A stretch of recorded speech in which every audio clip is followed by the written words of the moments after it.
오늘 두려워하지 말라라고 하는 제목으로 함께 하나님의 말씀을 나눌 때에 하나님께서 우리 각자에게 들려주시는 주님의 음성을 듣는 시간이 되기를 주님의 이름으로 축복합니다. 여러분은 팬데믹이라는 말을 들어보셨습니까?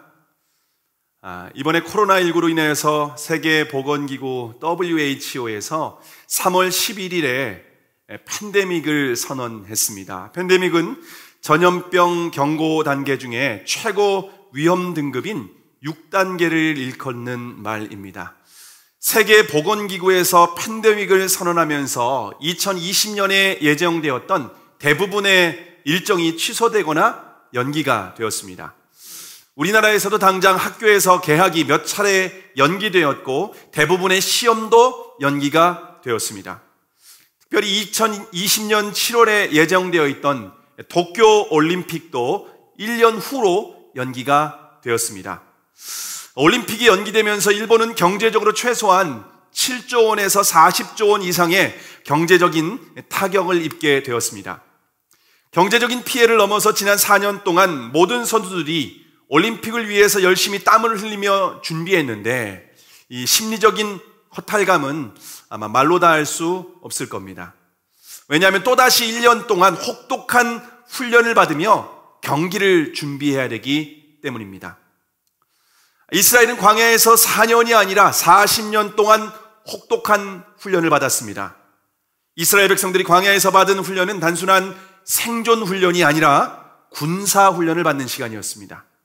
마치 특수부대와 같이 광야에서 혹독한 군사 훈련을 받았습니다. 왜냐하면 그들이 이제 가나안 땅에 들어가면 그 땅을 점령하고 있는 31명의 왕들과 목숨을 걸고 어마어마한 전쟁을 치러야 하기 때문입니다. 자, 그러면 전쟁을 할 때 마음가짐은 어떻게 해야 될까요? 오늘 본문 1절의 말씀입니다. 오늘 1절 함께 읽겠습니다. 시작.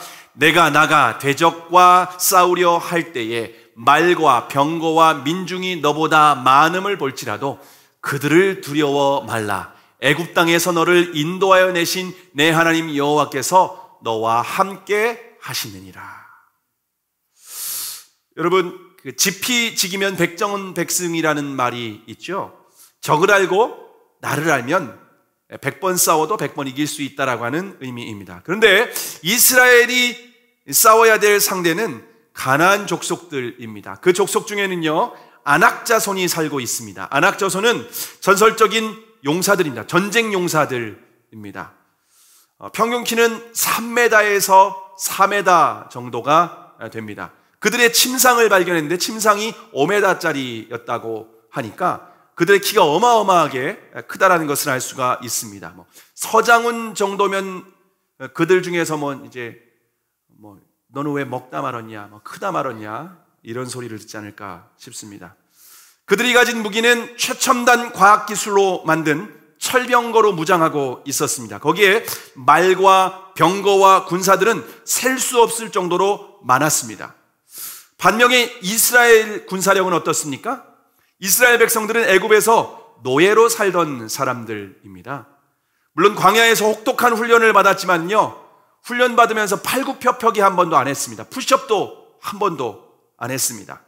간단한 제식 훈련도 받아본 적이 없는데 이 전쟁에 참여를 하고 있는 사람들입니다. 이스라엘이 40년 동안 광야에서 훈련받은 것은요, 오로지 구름 기둥과 불 기둥 따라다니면서 이사 다닌 것밖에 없습니다.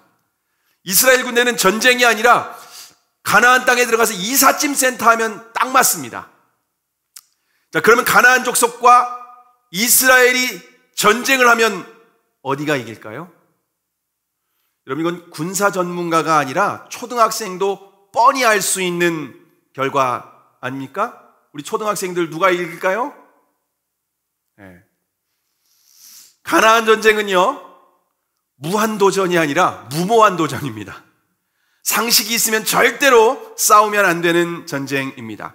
40년 전에 정탐을 다녀온 우리 조상들이 보고했던 보고가 아주 정확한 보고입니다. 그들이 볼 때 우리는 메뚜기와 같습니다. 요즘 말로 하면은 그들이 볼 때 우리는 새 발의 피다, 뭐 이런 보고를 한 거죠. 근데 40년 전이나 후나 전투력을 볼 때 달라진 것이 전혀 없습니다. 근데 다른 것이 있다면 오직 딱 한 가지. 그들은 믿음이 있었습니다. 여러분, 그러면 하나님은 어떻게 말씀을 하실까요? 하나님 이렇게 말씀하십니다. 오늘 보면 1절에서 보면, 얘들아 쫄지 마. 내가 함께하고 있잖아. 나 하나님이야. 왜 그래? 괜찮아. 하나님께서 이렇게 지금 이스라엘 백성들에게 두려워하지 말라, 담대해라, 그렇게 이스라엘 백성들에게 전쟁전에 권면한 것을 볼 수가 있습니다. 여러분, 하나님은 어떤 분이실까요? 하나님은요, 당시에 가장 강대국이었던 애굽의 바로왕 밑에서 이스라엘을 구원하신 하나님이십니다. 바로왕을 상대로 이렇게 싸움을 했는데요, 10전 10승을 하셨습니다. 여러분, 근데 싸움을 할 때 뭐 아슬아슬하게 싸운 게 아니라요, 그냥 누워서 떡 먹기로 이겼습니다. 하나님은 그냥 한마디만 하면 그냥 끝이었습니다. 여러분요, 교만하던 애굽의 군사들은 어떻게 했습니까? 홍해바다에 다 수장시켜서 죽였습니다. 자신이 신이라고 교만하게 했었던 바로의 코를 완전히 납작하게 해버리신 분이 바로 하나님이십니다. 여러분, 그런 하나님이 지금 이스라엘에게 말씀을 하십니다. 야, 쫄지 마. 나 하나님이야. 이렇게 말씀을 하십니다. 요즘 같은 불경기에 우리 교회 젊은 커플 중에 겁도 없이 실용음악 학원을 오픈한 커플이 있습니다. 모아놓은 돈도 없는데 성경 필사하다가 하나님이 감동 주셨다고 아주 젊은 그런 사람들이 학원을 오픈하겠다고 도전을 했습니다. 돈이 없으니까 인테리어도 주변에 있는 분들에게 도움을 요청하고 직접 하다시피 하면서 인테리어를 끝냈습니다. 그런데 인테리어가 끝났는데 코로나19로 인해서 학원을 오픈할 수 없는 상황이었습니다. 학교 개학은 계속해서 연기하다 보니까 전단지 돌릴 때도 마땅함이 없고 특별한 대책이 없는 상황이었습니다. 학원생이 한 명도 없는데 그래도 월세를 내야 되다 보니까 생돈이 나가는 초조하고 불안한 시간을 보내고 있었습니다. 자, 그런 상황에서 제가 두 사람에게 한 가지 이렇게 말을 했습니다. 그래도 하나님만 믿어라. 매일 큐티하고 성경 필사하면서 하나님께 기도해. 그러면 하나님께서 책임지실 거야. 그렇게 권면을 했습니다. 물론 저도 이렇게 권면을 하고 계속해서 중보 기도를 했습니다. 그러면서 하나님께서 어떻게 역사하실지 기대하는 마음으로 지켜보고 있었습니다. 그런데 사회적 거리두기로 심각한 상황이었던 지난 4월 중순에 드디어 오픈을 했는데 한 달 동안 50명 이상 넘는 수강생이 등록을 했습니다. 다른 학원은 100명이 넘는 학원도 20-30명밖에 안 남았다고 하는데 여기는 매일 수강을 등록하는 학생들이 늘어나고 있습니다. 여러분, 우리가 현실적으로 아무리 어렵고 아무리 불가능한 상황이라 할지라도 하나님이 우리와 함께 하시면, 하나님께서 우리에게 은혜를 베풀어 주시고 우리와 싸우시면 그 전쟁은 능히 승리할 수 있는 줄을 믿으시기를 바랍니다.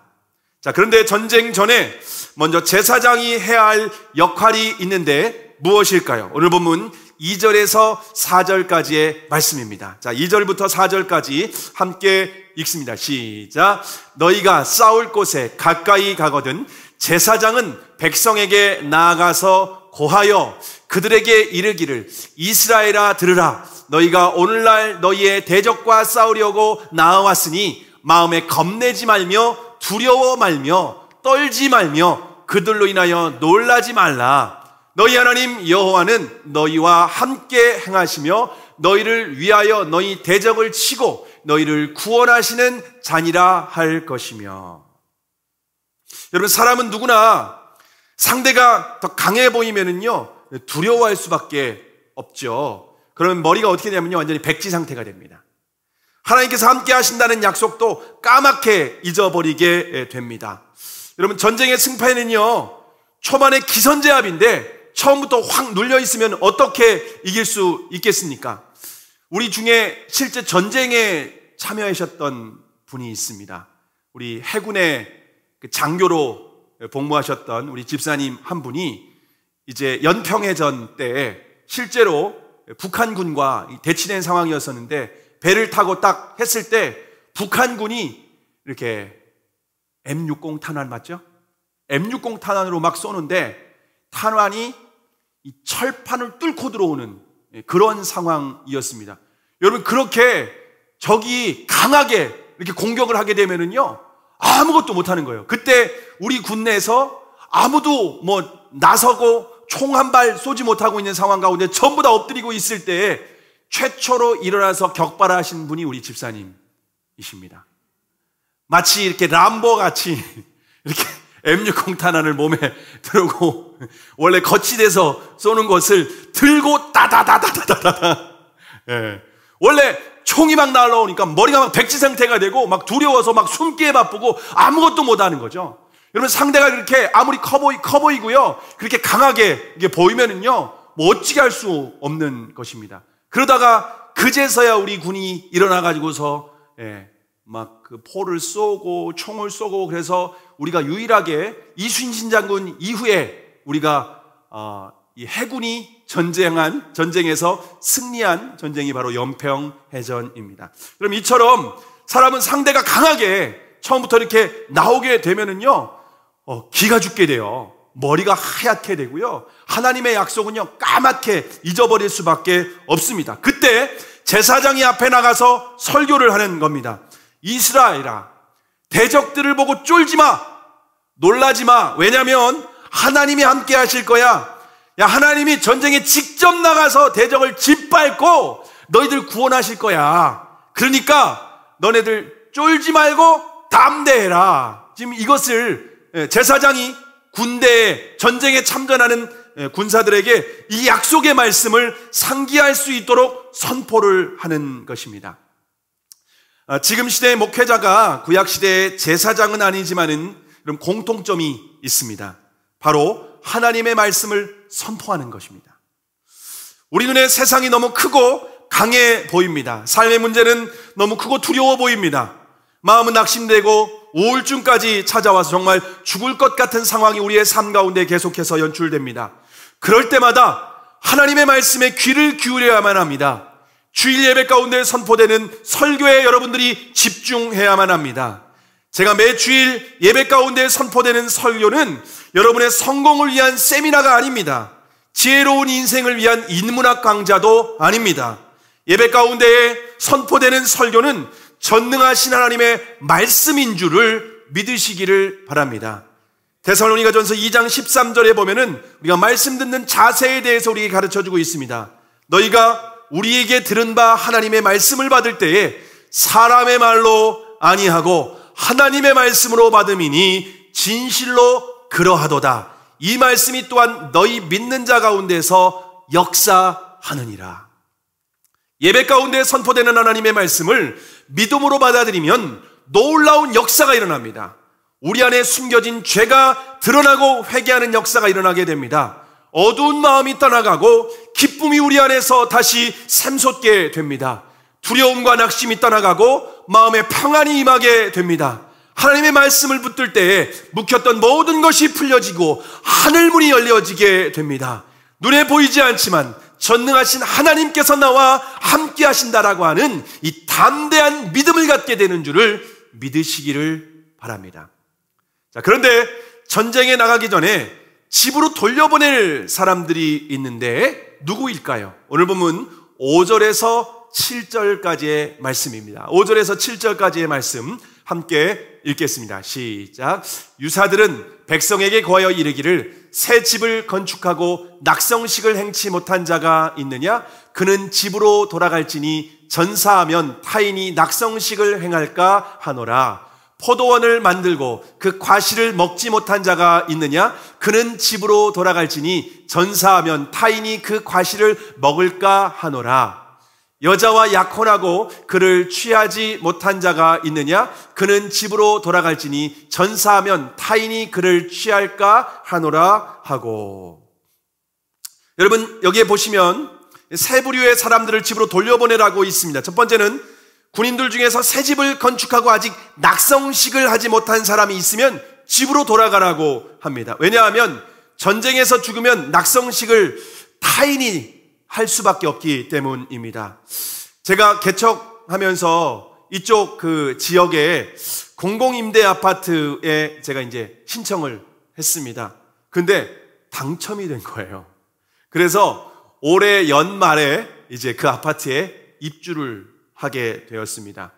그 옆을 이제 지나게 되다 보면은요, 아파트가 이제 처음에는 터닥기를 하고 이제 건물이 세워졌고요. 이제는 페인트까지 다 칠했습니다. 그리고 실내에 인테리어를 하는 것 같더라고요. 며칠 전에 보니까 건물 안에, 아파트 안에 불이 켜 있더라고요. 이 인테리어가 들어갔다라고 하는 겁니다. 이제 전기까지 들어오고 있는 상황입니다. 벌써부터 이 아파트가 이제 세워지는 과정을 보면서 기대감이 있습니다. 새 집은 처음 살아보거든요. 그러니까 기대감이 있고요. 흥분되는 마음이 있습니다. 여러분, 이렇게 새 집을 건축하고 낙성식을 하는 것은요, 인생의 큰 기쁨이기 때문에 돌아가라고 이렇게 배려하는 것을 볼 수가 있습니다. 그리고 포도원을 만들고 아직 과실을 먹지 못한 사람이 있으면요, 그런 사람도 돌아가라고 말씀을 하십니다. 왜냐하면 전사하면 타인이 그 과실을 먹기 때문입니다. 저희 집에도 이번에 가니까 아버지가 이 과수원, 복숭아 과수원에 일부가 너무 이제 오래된 과목이라서 좀 잘라내셨습니다. 그리고 이번에 새로 복숭아 나무를 심으셨는데요, 얼마 있다가 열매를 따게 됩니까? 그러니까 3년은 최소한 있어야 된다는 겁니다. 이스라엘도 마찬가지입니다. 똑같이 과수목은요, 한 3년 정도는 지나야지만이 열매를 맺기 시작하는데요, 이스라엘은 4년째는요, 첫 열매는 하나님께 드리도록 되어 있습니다. 그러면 열매를 처음 따먹게 되는 것은 몇 년째가 되냐면요, 5년째가 되어야만 비로소 열매를 먹을 수가 있는 것입니다. 근데 지난 5년 동안 나무를 심고 가꾸고 걸음도 지고 물도 지고 열심히 땀을 흘렸습니다. 그리고 이제 5년째 열매를 먹어야 되는데 전쟁에 나가서 전사하면은요, 그 5년 동안 수고한 그 열매를 먹지 못하게 되는 거 아니겠습니까? 얼마나 안타까운 일입니까? 그래서 집으로 돌아가라, 그렇게 배려해주고 있습니다. 마지막으로 세 번째는요, 약혼하고 아직 결혼하지 못한 사람이 있으면요, 집으로 돌아가라고 말씀을 하고 있습니다. 왜냐하면 전쟁에서 죽으면 타인이 약혼한 여자와 결혼하기 때문에 그렇다라고 말을 하고 있습니다. 우리 교회도 40년 가까이 지금 반쪽을 찾기 위해서 기도하며 기다리고 있는 우리 또 전사님도 계신데요. 예, 어쨌든 결혼식을 위해서 어렸을 때부터 기도하고 부모님도 기도하고, 그리고 여러분, 인생의 반쪽을 만나서 결혼식을 한다는 것은요, 정말 귀한 일이죠. 그리고 인생에서 우리가 결혼식 날만큼 행복한 날이 없지 않습니까? 그날은 신랑 신부가 주인공입니다. 모든 사람들이 신랑 신부에게 아주 축복해주고 원근각처에서 와가지고서 그 신랑 신부를 축복해 줄 수밖에 없지 않습니까? 아주 행복한 날입니다. 근데 물론 결혼식 날만 행복합니다. 결혼 이후에는 그렇게 항상 행복한 일이 있는 것은 아닌 것 같습니다. 여러분, 그렇게 약혼식을 하고 결혼식을 손꼽아 기다리고 있었는데 갑자기 전쟁에 참전해야 되는 것입니다. 만약 전쟁에서 전사를 하면은요, 얼마나 가슴 아픈 일입니까? 그래서 집으로 돌아가라, 그렇게 결혼식을 앞두고 있는 사람이 있으면 집으로 돌아가라고 배려하고 계십니다. 여러분, 하나님은 우리가 인생을 살면서 경험하는 인생의 기쁨과 행복을 누리기를 원하십니다. 아름다운 집을 짓고 입주를 하는 기쁨, 열심히 땀을 흘린 후에 열매를 거두는 기쁨, 사랑하는 사람과 결혼을 하는 기쁨, 자녀가 열심히 공부해서 원하는 대학에 들어가는 기쁨, 태 열매를 위해서 간절히 기도했는데 임신과 출산을 하는 기쁨, 직장에서 성실하게 일을 했는데 승진하는 기쁨, 그 외에도 우리가 인생에서 다양한 기쁨을 누릴 수가 있습니다. 이런 기쁨은 하나님께서 우리 인생에 허락하신 아주 귀한 선물과도 같습니다. 전도서 3장 13절에 보면 사람마다 먹고 마시는 것과 수고함으로 낙을 누리는 것이 하나님의 선물인 줄을 또한 알았도다 라고 말씀하고 있습니다.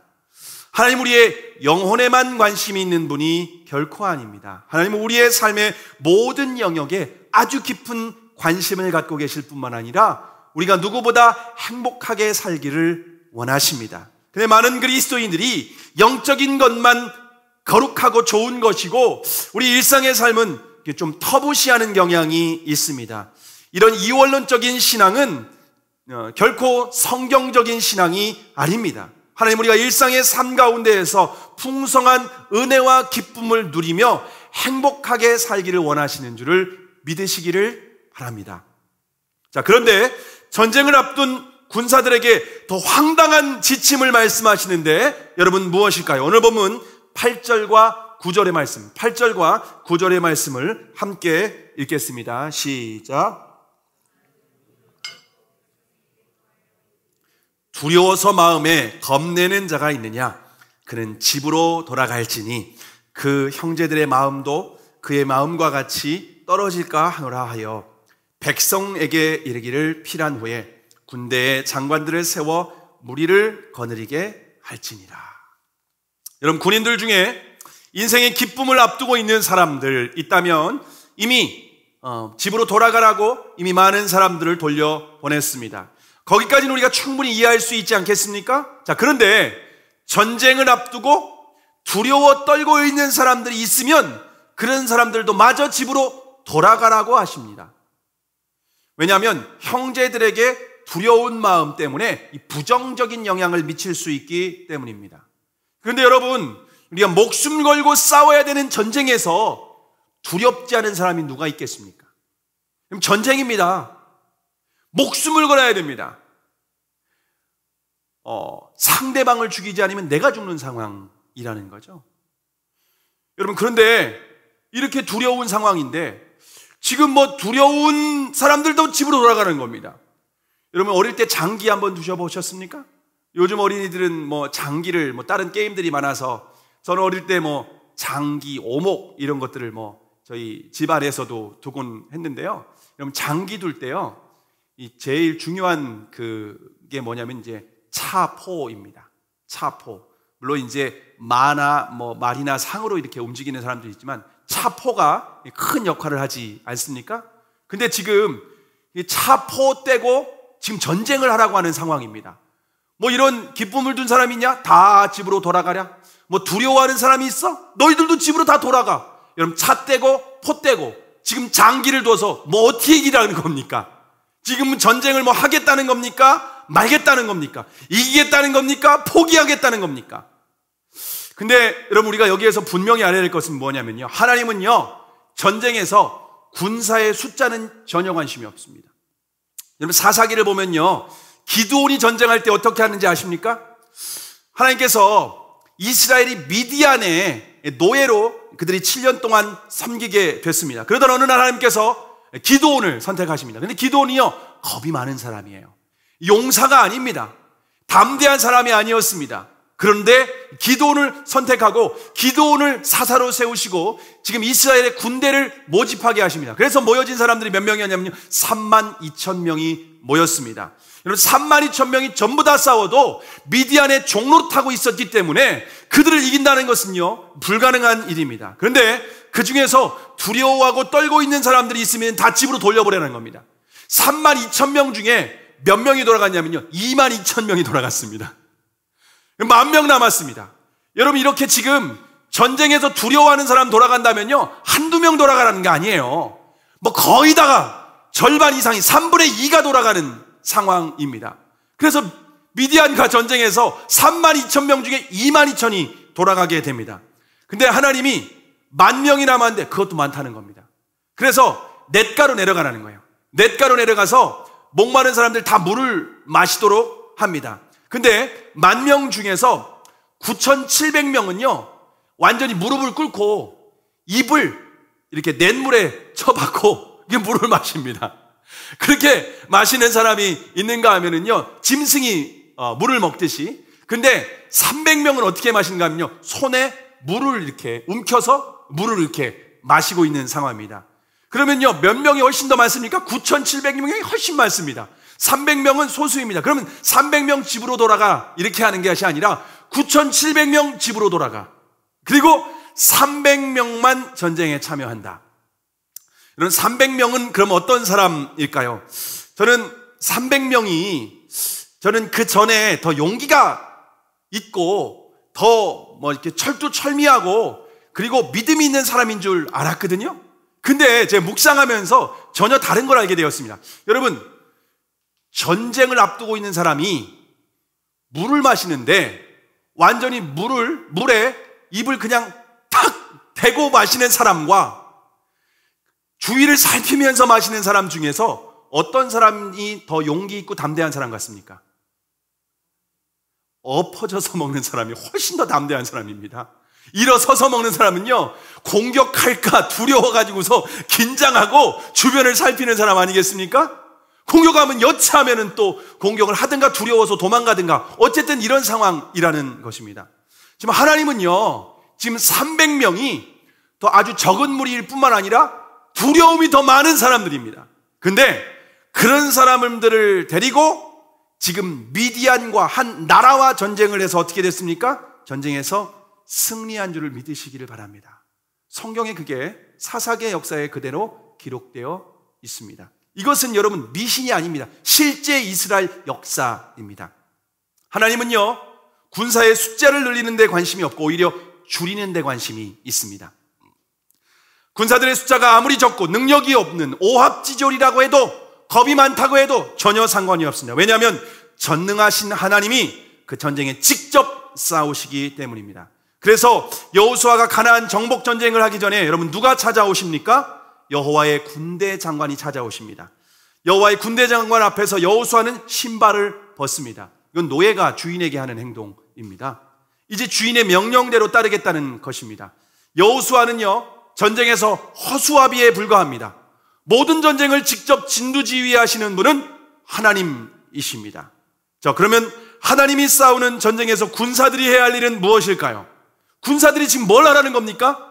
지금 돌려보낼 사람들 다 돌려보내고 차 떼고 포 떼고 이런 사람, 두려워하는 사람 다 돌려보내고 난다면은 일부밖에 남지 않은데 그 사람들은 뭐 해야 됩니까? 제가 이 말씀을 묵상하는데 어떤 생각이 들었냐면요, 제가 어릴 때 초등학교 때부터 운동회를 하거나 무슨 경기를 하게 되면요, 저는 항상 무슨 역할을 했냐면요, 열심히 주전으로 뛰는 것이 아니라 응원단장을 했습니다. 왜냐면 어릴 때부터 목소리가 컸거든요. 목소리가 커가지고 항상 야야야야야야야야야야야야 하면서 응원하는 겁니다. 목이 터져라 응원합니다. 그래서 터져라 응원했을 때 이기면은 얼마나 응원하는 사람도 기쁩니다. 마치 제가 이긴 것처럼 그렇게 기쁘게 되는 것입니다. 지금 전쟁에서 여호수아는요, 응원단장이고 이스라엘 백성들은요, 응원부대에 왔습니다. 그들이 열심히 응원하다가 하나님은 열심히 싸우는 겁니다. 하나님 보고 이겨라, 잘한다. 하나님 응원하는 겁니다. 하나님이 열심히 싸워서 여호수아와 응원부대가 하는 일은 뭐냐면요, 열심히 노래 부르고 응원하다가 승리하면요, 노획물을 걷어들이기만 하면 되는 겁니다. 하나님이 승리하는 전쟁에서 노획물만 거두어들이면 되는 전쟁, 그것이 바로 기드온의 전쟁이었고, 기드온들은 노획물만 거둬들이면서 얼마나 기쁨이, 또 내가 이건 완전 불가능한 전쟁이었던 것 같은데 하나님이 직접 싸우는 영광스러운 장면을 목격하며 이것에 참여하는 이 기쁨과 영광이 얼마나 크겠습니까? 노획물을 거둬들이면서 이야, 하나님이 하셨어, 하나님이 대단하신 분이네, 우리 하나님이 이런 분이시구나 라고 하는 이 기쁨과 감격이 그들 안에 가득할 수밖에 없었습니다. 여러분, 하나님의 전쟁에서 승리하고 노획물을 거두는 이 기쁨이 얼마나 감격스러운지 아십니까? 이 세상에서 경험하는 어떤 기쁨과도 비교할 수 없는 기쁨입니다. 여러분, 열매를 수확하거나 결혼을 하거나 우리가 낙성식을 하는 이런 기쁨도 크지만 하나님께서 참여하신 이 전쟁 가운데 참여하고 하나님이 승리하시는 기쁨 가운데 응원하고 또 노획물을 거두는 이 기쁨, 여러분, 이 기쁨은 세상이 주는 어떤 기쁨과도 비교할 수 없는 기쁨입니다. 이스라엘은 이 가나안 정복 전쟁을 위해서 4년이 아니라 무려 40년 동안 광야에서 훈련을 받았습니다. 만약 40년 동안 준비한 전쟁에서의 이 세상의 기쁨과 그리고 또 이 두려움 때문에 함께하지 못한다면요, 평생 후회하는 겁니다. 자자손손 후회하는 겁니다. 아빠, 옆집에 할아버지가, 옆집에 아저씨가 전쟁에 참여할 때 아빠 뭐 했어? 두려워서 집에 왔어. 아빠, 옆집에 아저씨가 전쟁에서 승리하고 아주 기쁘고 아이들은 그 아빠한테 그 간증 듣는데 아빠 뭐 했어? 그때 아빠 그 포도 열매를 따야 돼서 집에 왔어. 여러분, 얼마나 부끄러운 일이겠습니까? 세상의 기쁨, 크고 큰 기쁨입니다. 그러나 하나님께서 우리에게 영적인 전쟁 가운데 초청하시고 우리에게 이 초청으로 부르신 것은 하나님만이 주실 수 있는 이 기쁨을 누리도록 우리에게 허락하신 기쁨인 줄을 믿으시기를 바랍니다. 세상의 기쁨도 크지만 우리가 더욱더 우선순위에 둬야 될 기쁨은 하나님의 영적인 전쟁에 함께 참여할 때 누리는 기쁨인 줄을 믿으시기를 바랍니다. 그런데 이 전쟁은 오직 하나님에 대한 믿음이 없으면 절대로 나갈 수 없는 전쟁입니다. 믿음이 있는 사람만 전쟁에 참전할 수 있고 하나님께서 주시는 이 승리의 기쁨을 맛볼 수 있는 자격이 있습니다. 하나님께서 저에게 남양의 더 살리는 교회를 개척하라는 사명을 주셨습니다. 주님의 교회를 세우는 일은 어둠의 영들과의 영적인 전쟁과도 같습니다. 왜냐하면 사단의 노예로 살고 있는 영혼들을 구원하여 하나님의 자녀가 되게 하는 일이기 때문입니다. 그런데 저도 영적인 전쟁을 눈앞에 두고 보이는 현실 앞에서 크고 두려움이 찾아왔습니다. 물론 하나님께서 함께 하신다고 하는 약속은 있었지만은 여전히 불안한 마음이 있었습니다. 그래서 그때 제가 할 일은 무엇인가 하면 가정 예배를 드린 것이었습니다. 가정 예배가 얼마나 놀라운 능력이 있는지 아십니까? 의무적으로 형식적으로 드리는 것이 아니라 이 가정 예배를 통하여서 하나님의 음성을 듣고 하나님의 약속의 말씀을 붙들 때에 마음의 두려움을 이길 수가 있었습니다. 눈에 보이는 현실보다 하나님의 약속의 말씀을 귀 기울일 때에 담대한 믿음을 우리가 얻게 되었습니다. 하나님의 약속을 믿고 전쟁에 시작했는데 정말 하나님이 함께 하시는 것을 눈에 보이는 것으로 구체적으로 경험했습니다. 개척은 고난의 길이 아니라 오히려 영광의 길이었습니다. 교회를 개척하는 것은 힘든 사명을 주신 것이 아니라 하나님께서 싸우시는 전쟁을 응원하고 노획물을 얻는 이 기쁨을 누리도록 부르셨습니다. 제가 만약 개척하지 않았다면 절대로 이런 기쁨과 행복을 누릴 수가 없었을 것입니다. 저뿐만 아니라 이 개척에 통참한 여러분들도 이 동일한 기쁨을 누리시는 줄을 믿으시기를 바랍니다. 그런데 예수님을 주님으로 믿고 구원받은 사람들은 성경을 보면 모두 그리스도의 좋은 군사라고 말씀하고 있습니다. 디모데후서 2장 3절과 4절에 보면은 내가 그리스도 예수의 좋은 군사로 나와 함께 고난을 받을지니 군사로 다니는 자는 자기 생활에 얽매이는 자가 하나도 없나니 이는 군사로 모집한 자를 기쁘게 하려 함이라. 군사로 모집된 사람들은 더 이상 자기 일에 얽매이지 않고 우리를 부르신 주님을 기쁘게 해드리는 사람들입니다. 그런데 우리의 싸움은 혈과 육에 대한 싸움이 아니라 영적 전쟁입니다. 사단은 주님 편에 서 있는 우리를 쉬지 않고 우리에게 불화살을 쏘면서 계속해서 공격을 하고 있습니다. 그리스도인의 영적 전쟁터는 그런데 선교지가 아닙니다. 우리의 영적 전쟁터는 우리의 삶의 현장입니다. 가정과 직장 그리고 세상이 우리의 영적인 전쟁터입니다. 예수님을 주님으로 믿는 사람들은 더 이상 자기를 위해 살지 않고 먹든지 마시든지 살든지 죽든지 주님의 영광을 위해서 살아야 되는 사람들입니다.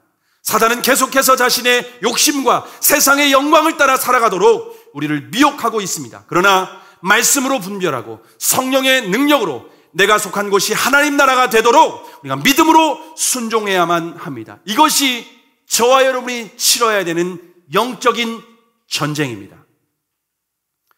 2016년 리오 올림픽 국가대표 선수 중에서 양궁의 장혜진 선수가 있습니다. 장혜진 선수는 2012년 런던 올림픽 국가대표 선발전에서 1점 차로 부족해가지고 4위로 밀려나게 됐습니다. 그러면서 대표팀에서 탈락이 됩니다.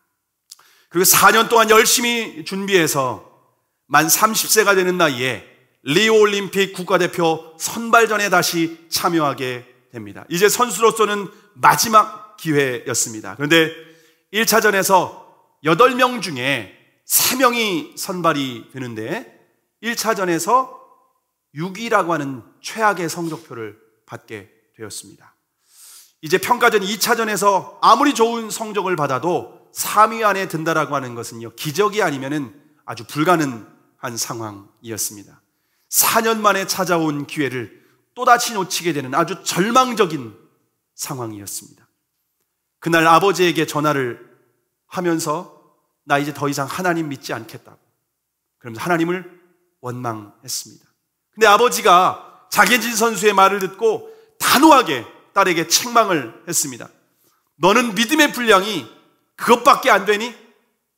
오히려 믿음으로 하나님께 기도하고 오늘 돌아가서 하나님께 회개해라. 장혜진 선수는 현실적으로 너무 속상하고 절망적인 상황이었지만은 아버지의 권면대로 숙소로 돌아가서 회개하며 기도했습니다. 하나님, 제가 하나님을 100% 신뢰하지 못하고 제 자신의 실력을 과신했습니다. 용서해 주세요. 하지만 하나님, 지금은 제가 너무 힘들어요. 하나님께서 살아계시다면 지금 이 자리에서 제 마음을 어루만져 주시고 부족하고 어리석은 저의 믿음을 회복시켜 주세요. 자신의 마음을 쏟고 하나님 앞에 진심으로 회개할 때에 한 번도 경험하지 못한 놀라운 은혜를 경험하게 됩니다. 사도행전에서 읽었던 성령의 강력한 임재가 그 장혜진 선수에게 임했습니다. 그 순간 입술에서 방언 기도가 터져 나오면서 마음에는 세상이 줄 수 없는 기쁨과 감격이 마음 가운데 가득했습니다. 성령의 역사를 경험한 후에 2차 평가전에 임했는데 마음 가운데에는 하나님이 함께 하신다라고 하는 담대한 믿음이 있었습니다. 하나님께서 함께 하신다는 믿음으로 활시위를 당겼는데 2차 평가전에서 모든 선수들을 제치고 1등을 하게 됩니다. 결국 1, 2차 점수를 합산해서 총 배점 1점 차이로 이번에는 국가대표로 선발이 됩니다. 당시에 모든 사람들이 불가능이라고 생각했는데 하나님께서 함께 하셔서 놀라운 기적이 일어나게 된 것입니다. 하나님의 기적은 거기에서 끝나지 않았습니다. 2016년 올림픽은 브라질 리우에서 있었습니다. 여러분, 브라질 리우에 신의 한복판에 두 팔을 벌리고 있는 예수상이 있습니다. 여러분도 TV나 혹시 다양한 매스컴에서 보신 적이 있지 않습니까? 장혜진 선수는 두 팔을 벌린 그 예수상이 하나님께서 함께 하신다라고 하는 사인으로 받아들였습니다. 양궁을 경기할 때마다 날씨는 구름이 걷히면서 그 예수상이 아주 선명하게 보였습니다. 경기에 참여할 때마다 하나님께서 든든한 지원군으로 함께 하신다는 확신 가운데에 활시위를 하나씩 당겼습니다. 그 결과 2016년 리우 올림픽에서 장혜진 선수는 2관왕을 기록하는 놀라운 결과를 얻게 되었습니다. 여러분, 우리 예수님의 또 다른 이름은 임마누엘입니다. 하나님이 우리와 함께 하십니다. 우리 예수님은 브라질 리우에만 계신 것이 아닙니다. 하나님, 지금 이곳에 내 안에 나와 함께 하시는 줄을 믿으시기를 바랍니다. 우리의 삶의 모든 것은 그리스도를 위해서 싸우는, 우리 주님을 위해서 싸우는 영적인 전쟁터입니다. 근데 우리가 전쟁에 나아갈 때에 하나님께서 명령하지 않았는데 내 마음과 내 욕심과 내 정욕과 내 생각대로 싸워서는 안 됩니다. 우리의 군대 장관은 예수 그리스도입니다. 예수 그리스도의 명령에 절대적으로 순종해야 됩니다. 때로는 우리의 상식과 경험은 도저히 이해할 수 없을 때가 있습니다. 그럼에도 불구하고 인간적인 생각과 경험을 모두 다 내려놓고 무슨 말씀을 하시든지 그대로 하는 그런 순종을 해야만 합니다. 그러면 영적 전쟁에서 반드시 우리의 삶에서 하나님의 영광을 맛보게 될 것입니다. 근데 때로는 우리의 눈에 실패처럼 보일 수가 있는 그런 상황도 있습니다. 그런데 여러분, 결코 실패가 아닙니다. 왜냐하면 예수 그리스도께서 십자가에서 죽으셨을 때 마귀는 승리했다고 생각했습니다. 예수님이 실패했다고 생각을 했습니다. 마귀는 승전가를 부르면서 기뻐했습니다. 그러나 놀라운 반전은 예수 그리스도께서 죽음을 이기시고 영광스러운 부활로 승리를 하셨습니다. 뿐만 아니라 예수 그리스도를 믿는, 예수 그리스도를 따르는 모든 군사들도 신령한 몸으로 부활하게 되는 줄을 믿으시기를 바랍니다. 우리는 이미 승리한 전쟁에서 승전가를 부르기 위해서 우리를 초대하셨습니다. 예수 그리스도를 믿음으로 영적 전쟁에 참여하는 사람들은 노획물을 얻는 기쁨을 누리게 될 것입니다. 예수님과 함께 영광스러운 자리에서 승리의 기쁨을 맛보게 되는 줄을 믿으시기를 바랍니다. 이 땅의 삶 가운데에 그리스도께서 우리를 부르신 이 영광스러운 자리에서 승리의 기쁨을 맛보며 하나님의 영광을 선포하는 그리스도의 좋은 군사가 되기를 주님의 이름으로 축원합니다. 기도하시겠습니다.